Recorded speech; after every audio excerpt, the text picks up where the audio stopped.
Natasha Hennessy for the dietary consultation on the 31st of the 12th, 21. Hello Ahab. Hi. Nice to meet you. So we're here today because you have a nutritional goals that you want to focus on. So let's get started. In a nutshell, what I'll do is we'll chat about what you're hoping to achieve, and then we will go through the Australian Dietary Guidelines, which is the national guidelines, but I'll explain that more later, and have a look at your food groups that we should focus on for your dietary plan. Does that sound cool? Yes. Excellent. So just a little bit about me. My scope of practice in relation to nutrition is I'm not a nutritionist or a dietitian. So as opposed to me focusing on your physical goals and your fitness programs, I have professional limitations to provide basic healthy eating information and advice through the application of the nationally endorsed standards and guidelines, which is what this is. But I can definitely still set you on a track to see how that goes for you. The Australian Dietary Guidelines is the best available scientific program that tells you about the types of foods, the food groups, the dietary patterns, and the whole aim is to promote healthy eating and well-being while reducing the risks of any sort of chronic disease or illness. So the major food groups that in their program, we'll just go through them, just so you know what types of foods we're going to be dealing with. The main ones, so you've got carbohydrates, fibre, protein, fats, and vitamins. So carbohydrates is the most important function of the human body because it provides the most energy. They're found in like starchy vegetables, bread, cereals, fruit, dairy, etc. But carbs can also be found in like chips and chocolate and junk and all the delicious things. But the reason that we crave those things is because it provides energy. So we have to make sure we're sourcing the correct type of carbohydrates so we have good energy as opposed to bad energy. The next one is fibre. So fibre is plant-based foods that are ingestible. So the main role for this is to keep the digestive system healthy. Some fibres are good for filling, but they can also, if used incorrectly, put on excessive weight. So the two types of fibre, one is soluble fibre, which makes the bowel contents thicker and helps manage symptoms of diarrhea. So those are more like oats and veggies and stuff like that. The other version is also insoluble fibre, which is this also assists in bowel function by reducing constipation. So those are more like your nuts and seeds and things like that. Protein, the next one's protein. So I know we have to have some restrictions with you for protein, so we'll discuss that in your nutritional goals. But most protein has come from lean meats and poultry and fish, but there's alternatives like eggs and nuts and soybeans and some grain products as well. Protein is pretty much there and really important for muscle mass because it's made from amino acids, which can affect the nutritional value of your food. The next one is fats. So fats was the cursed word a while ago, but we've come a long way with it. So there's saturated fats and unsaturated fats, which is also broken down into mono and polyunsaturated fats. So I know it's a lot to take in. So saturated fats is a diet high, which with an increased risk of heart disease and high blood cholesterol levels. These fats are usually solid at room temperature and can be found in things like full fat milk, coconut products, and also a lot of processed food like pizzas and cakes and muffins and things like that, but delicious.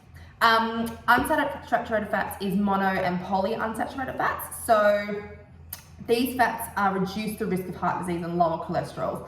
So polyunsaturated fats are things like Brazil nuts and seeds, fish, a lot of things in omega-3, really good for your heart and help lower blood pressure. Monounsaturated fats are more like olive oils and canola oils and avocados and cashews and almonds.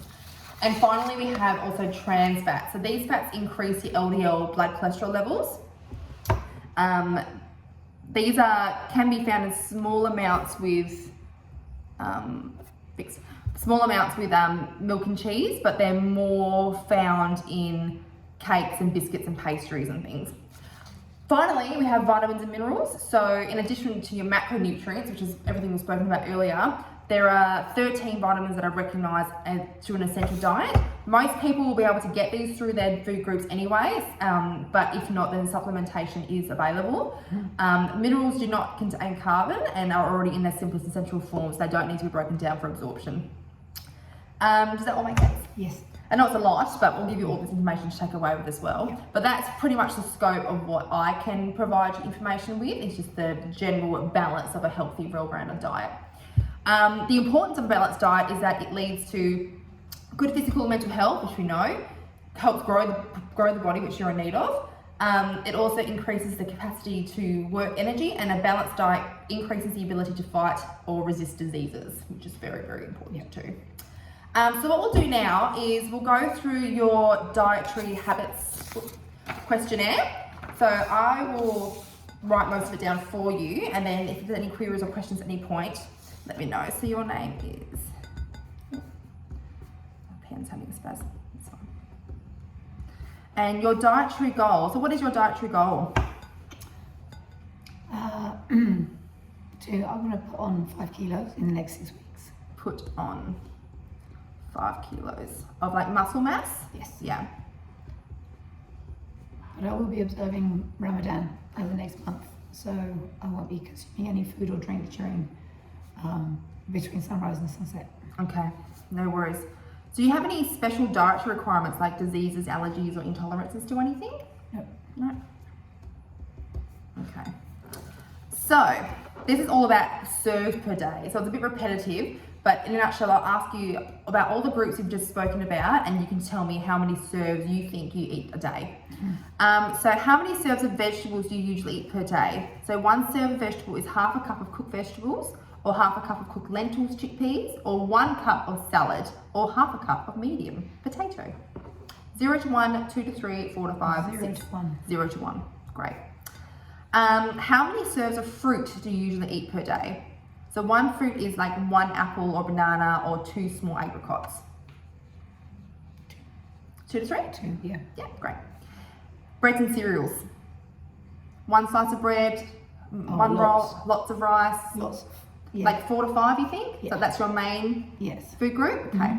What about dairy do you consume per day? No, So very little. Very little, like 0 to 1? Yes. Okay.